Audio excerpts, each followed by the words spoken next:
မေတ္တာသုတ်မှာမြတ်စွာဘုရားဘာတွေဟောခဲ့လဲကရဏီယမထကုတလေနယန္တတန္တံပရံအဘိသမစ္ဆဆိုတာအင်တမဒီကြွချောင်းစီလျော်ပြီးတော့စိတ်နှလုံးအေးချမ်းပြီးအပြန်အလှန်လေးစားတဲ့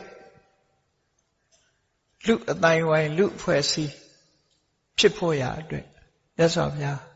မေတ္တာဘလောက်အရေးကြီးတယ်ဆိုတာကိုဟောကြားထားတယ်အထကုသလဆိုဘယ်လိုလုပ်ရင်လူအတိုင်းဝိုင်းတိုးတက်နိုင်တယ်ဆိုတာကိုလိမ္မာကျွမ်းကျင်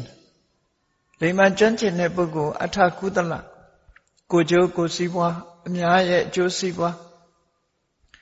ကိုယ့်ရဲ့အကျိုးစီးပွားတစ်ဖက်သားရဲ့အကျိုးစီးပွားနားလေသဘောပေါက်တဲ့ပုဂ္ဂိုလ်အထကုသလဆိုအင်္ဂလိပ်စကား skill ဆိုတာနဲ့အတူတူလိမ္မာတယ်ကျွမ်းကျင်တယ်သိတယ်ကိုယ်အကျိုးစီးပွားသူ့အကျိုးစီးပွားနှလုံးရဲ့အကျိုးစီးပွားပေါ်မှာလိမ္မာတယ်လှုပ်တတ်တယ်၊ကိုင်တတ်တယ်၊ဖော်ဆောင်နိုင်တယ်ဆိုတဲ့ပုဂ္ဂိုလ်ကရဏီယမထကုသလေနအဲ့ဒီပုဂ္ဂိုလ်ဟာလိုက်နာပြီးတော့လုပ်ရမယ့်အချက်တွေရှိတယ်ကိုယ်အကျိုးစီးပွားလည်းတိုးတက်စေခြင်းနဲ့တစ်ဖက်သားရဲ့အကျိုးစီးပွားလည်းတိုးတက်စေခြင်းကိုယ်နဲ့ကိုယ်ပတ်ဝန်းကျင်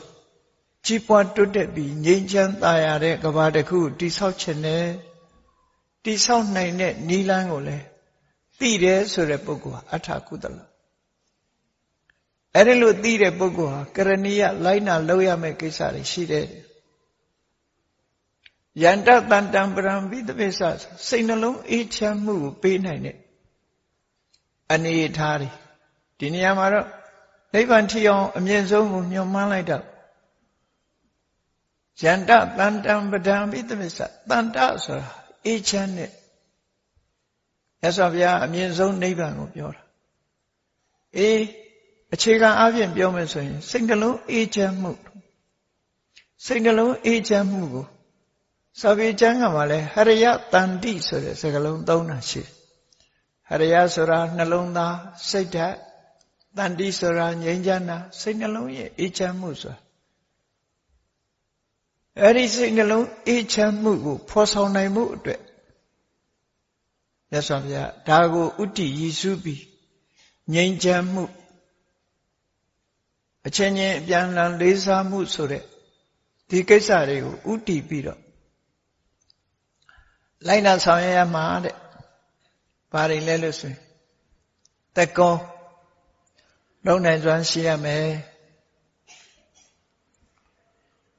လုံနိုင်စွမ်းဆိုတာဒါအရေးကြီးတာလှုပ်ချင်တဲ့စိတ်လည်းရှိရမယ်လုံနိုင်စွမ်းရှိရတကောဆိုတာအရေးချင်းတစ်ခုပဲလုံနိုင်တဲ့စွမ်းရည်ရှိရမယ်ကျင့်ကျင်တဲ့စိတ်ဓာတ်တွေရှိရမယ်အေးချမ်းမှုကိုလိုလားတဲ့စိတ်ဓာတ်တွေရှိရမယ်အဲ့ဒီပုဂ္ဂိုလ်ဟာအရေးကြီးဆုံးကဘာတော့ဆိုဥစုသူဟုစုရိုးသားဖြောင့်မတ်ရမယ်ကောက်ချစ်တာမလုံးဝဘူးရိုးသားဖြောင့်မတ်တယ်ဆိုတာစိတ်ထားရှင်ရှိတဲ့အတိုင်းအမှန်ကိုအမှန်တိုင်းတစ်ဖက်သားကိုသိစေတာရိုးသားတယ်လို့ခေါ်တယ်ဗမာပြည်မှာတော့ပြောလို့ရှိတယ်ရိုးသားတာကိုရိုးရတယ်နဲ့သွားပြီးတော့တွဲတယ်အဲ့ဒါလို့ဆိုလိုတာမဟုတ်ဘူးရိုးသားတယ်ဆိုတာဖြောင့်မတ်တယ်လို့ဒီလိုဆိုလိုတယ်ကောက်ကျစ်တာနဲ့ရိုးသားတာနဲ့ရိုးအရာနဲ့နော်ထက်မြက်တာနဲ့တခြားရိုးအရာတော့မကောင်းဘူးအရာမကောင်းဘူးမသိတာနလဘိန်းတုံးဆိုတာကြတော့အဲ့ဒါရတယ်လို့ခေါ်တယ်ဗမာစကားမှာတော့ရိုးတယ်နဲ့သွားရောတယ်အဲ့တော့ရိုးသားတယ်ဆိုတာဖြောင့်မတ်တယ်စိတ်ထားတိမှတ်တယ်မှန်ကန်တယ်ဆိုတာကိုရိုးသားတယ်သူဟုစုအလွန်ရိုးသားဖို့လိုတယ်အရေးကြီးလို့နော်ရိုးသားရမယ် honest quite honest ဒီလိုဆိုလို့ရိုးသား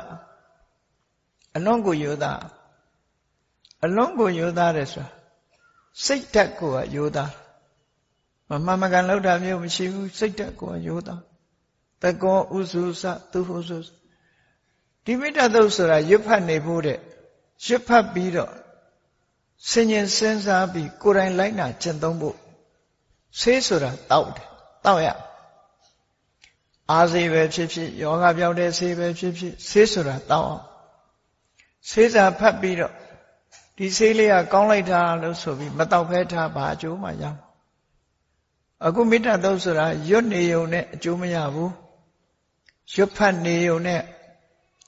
ရွတ်ဖတ်ပြီးတော့ဘာလို့อ่ะလောကလူသားတွေကပရိစ္ဆိုတာရွတ်လိုက်တာနဲ့ကိစ္စပြီးတယ်လို့ထင်နေကြတယ်နော်အပေါ်ယံလေးကိုစဉ်းစားကြတယ်အလေးနဲ့ထားကြမှာဒီလိုမဟုတ်ဘူးရိုးသားရမယ်ဖြောင်းမရမယ်မေတ္တာမပြတ်အောင်ရိုးသားမှုကသိအရေးကြီးမယုံမသားလုပ်လိုက်ရင်မေတ္တာပြတ်သွားတယ်ဒါထုံးလောကမှာမယုံမသားလုပ်တာကိုအကြောင်းပြုပြီးမေတ္တာပြတ်ကြတယ် mutual respect ချင်းချင်းပြန်လည်လေးစားမှုတွေပြည့်ရင်းသွားတယ်ဒါကြောင့်မေတ္တာသုတ်မှာပြောတာတကောဥစုစသူဟုစုစရိုးသားပါဖြောင်းမတ်ပါ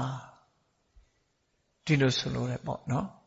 အဲ့တော့ရိုးသားဖြောင်းမတ်မှုကမေတ္တာတည်ဆောက်ဖို့အတွက်သိအရေးပါလို့လူတွေကလွယ်လွယ်ကူကူတော့မေတ္တာပို့ပါတယ်တတ္တဝါတွေချမ်းသာကြပါစေချမ်းသာကြပါစေဒီလိုမေတ္တာပို့အဲ့ဒီလိုမေတ္တာပို့ယုံနဲ့အောင်မြင်မှုရမှာမဟုတ်ဘူး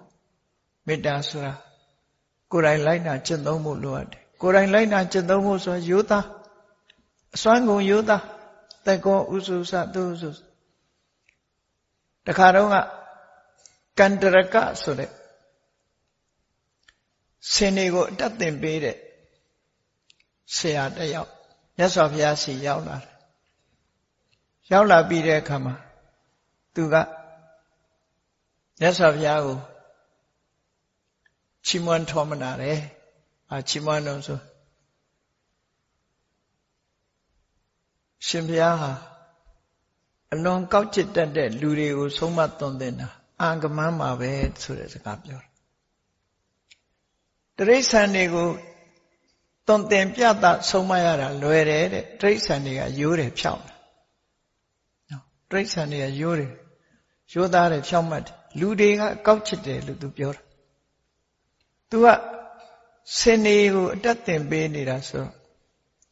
ဆင်တကောင်ကိုတဲ့တပည့်တော်တယုဇနာခရီးအသွားပြန်စီးကြည့်လိုက်တာနဲ့ဒီကောင်ရဲ့ညင်နေအကုန်သိရတယ်သူကပြောတယ်ဆင်နေသင်လို့လွယ်တာသူ့ရဲ့အကျင့်စရိုက်တွေအကုန်လုံးသူကရှုပ်ဝက်မထားဘူးအကုန်လုံးပေါ့ဒါကြောင့်မို့သူသုံးတဲ့စကားလုံးကဥဒ္ဒါနကင်ညေတံဗန္တိ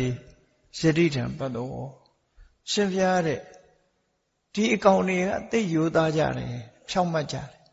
စိတ်แท้ရှိတာလှုပ်တာတဲ့သူတို့ကနော်စိတ်แท้ရှိတာလှုပ်တာအဲ့ဒါကြောင့်မို့ဒီကောင်တွေသင်ရတာလွယ်တယ်တဲ့ဒါပေမဲ့ဘုရားတပည့်တော်ရဲ့နောက်လိုက်နောက်ပါတွေအတိုင်းဝိုင်းတွေမိတ်ဆွေတွေပေါင်းတယ်လူတွေကြတော့အတော်ကောက်ကျစ်တယ်ဂုံရှင်နေညေတံဗန္တိယတိထံမနုဿာအရှင်ဘုရား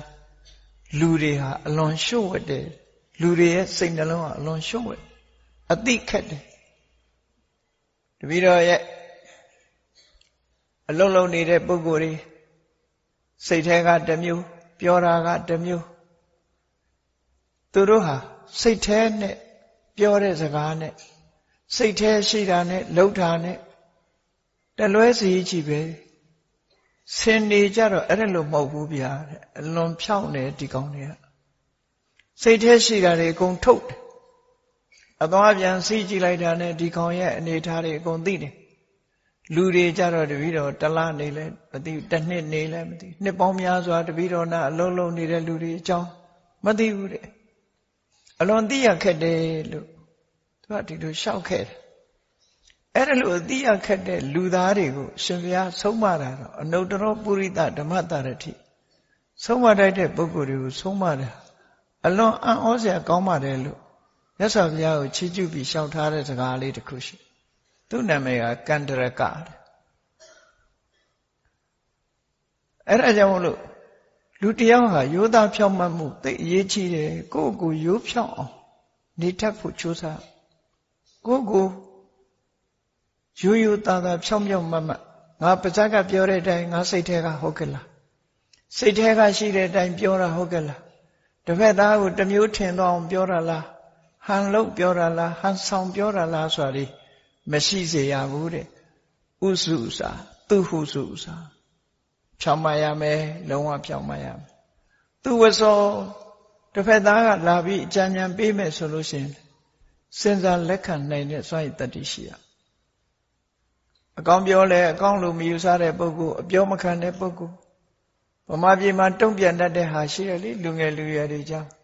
ရှာမရှိနဲ့ဆိုတဲ့စကားပေါ့နော်အဲ့ဒီလိုဆရာမလုံးနဲ့ရှာမရှိနဲ့ဆိုတဲ့စကားသူဝဆ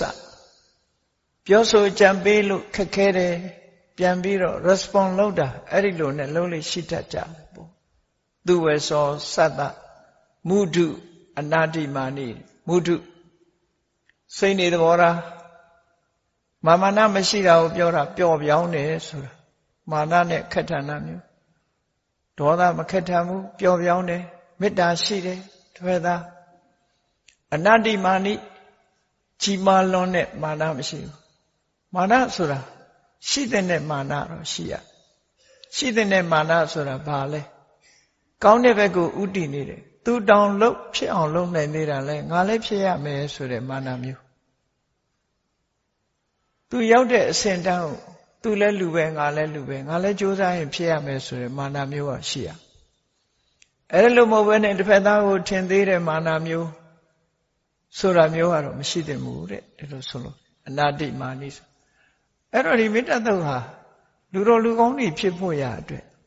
မြတ်စွာဘုရားလမ်းညွှန်မှုပေးထားတယ်အဲ့တော့ကိုယ့်ကိုဒါတွေနဲ့ပဲစံချိန်ထိုးရမယ်ငါဟာယောသားရဲ့လားလုံးဝယောသားရဲ့လား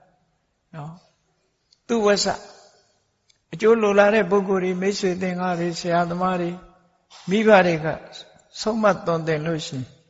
ငါဟာလိုက်နာတယ်လားခေါင်းမာနေသလားမုဒုဒေါသတွေခက်ထန်မှုမရှိဘဲနဲ့ပျော့ပျော့ပြောင်းပြောင်းရှိရလားအနတ္တိမာနိမာနတွေကင်းရလားဆိုတာဟာမေတ္တာတိဆောက်ဖို့အတွက်ဒီအခြေအနေကောင်းတွေလေ့လာကြည့်လိုက်ပါဦးဒီအခြေအနေကောင်းတွေကိုယ်တဏ္ဍမှာရပြီဆိုမှဒါဟာသူတော်ကောင်းတကယ်ကိုယ့်ဘက်ကလူလေသေးမရှိအောင်ကောင်းတဲ့အခြေအနေတွေလို့ဒီလိုသတ်မှတ်ဖြစ်တယ်အဲ့ဒါလို့ဖြစ်အောင်မေတ္တာတို့ကျင့်စဉ်ရအချင်းချင်းကြိုးကိုအထောက်ဒါတွေတိဆောက်ပြီးမှမေတ္တာပို့တာပို့အဲ့ဒါမှကိုမေတ္တာခိုင်မြဲမှဖြစ်တယ်ပေါ့ပါဇာကတော့မေတ္တာပို့ပါရဲ့နော်နည်းနည်းလေးမှအပြောမခံနိုင်ဘူးနော်နည်းနည်းလေးမှပြောမခံနိုင်ဘူးအဆိုမခံနိုင်ဘူးဆိုတဲ့မောက်မာတဲ့စိတ်ဓာတ်မျိုးတွေရှိနေသမျှကာလပတ်လုံးမေတ္တာဆိုတာတိဆောက်လို့ရမှာမဟုတ်ဘူးကြောက်တုံးကြီးပေါ်မှာတစ်ပင်စိုက်တယ်လို့ဖြစ်မှာပဲပင်ပေါက်ဖို့ခက်တယ်မေတ္တာပြိုးဖို့ခက်တယ်ဒါကြောင့်မို့မြတ်စွာဘုရားဟောကြားဆုံးမထားတဲ့မေတ္တာတုတ်ထဲမှာလာတဲ့အတိုင်းကျင့်ကြံကြိုးကိုအထောက်ရမယ်လူတော်လူကောင်းဖြစ်ပါကိုယ့်ကိုစောင့်တည်ကြအောင်ပါအဲ့ဒါလို့စောင့်တည်လိုက်တဲ့ပုဂ္ဂိုလ်တွေဟာမြတ်စွာဘုရားနဲ့တွေ့သွားတဲ့အခါမှာတရားဥတရားမြတ်တွေရတယ်ဘဝမှာသူလိုကိုလိုရှိကြတော့လေစိတ်နေသဘောထားမြင့်မြတ်တဲ့ပုဂ္ဂိုလ်တွေထူးခြားတဲ့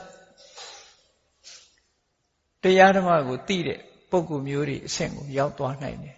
ကိုယ့်ကိုယ်လည်းအဆင့်မြင့်အောင်ကြိုးစားကိုယ်ကိုယ်တိုင်ကြိုးစားမှသာရနိုင်တယ်လို့ဒီလိုဆို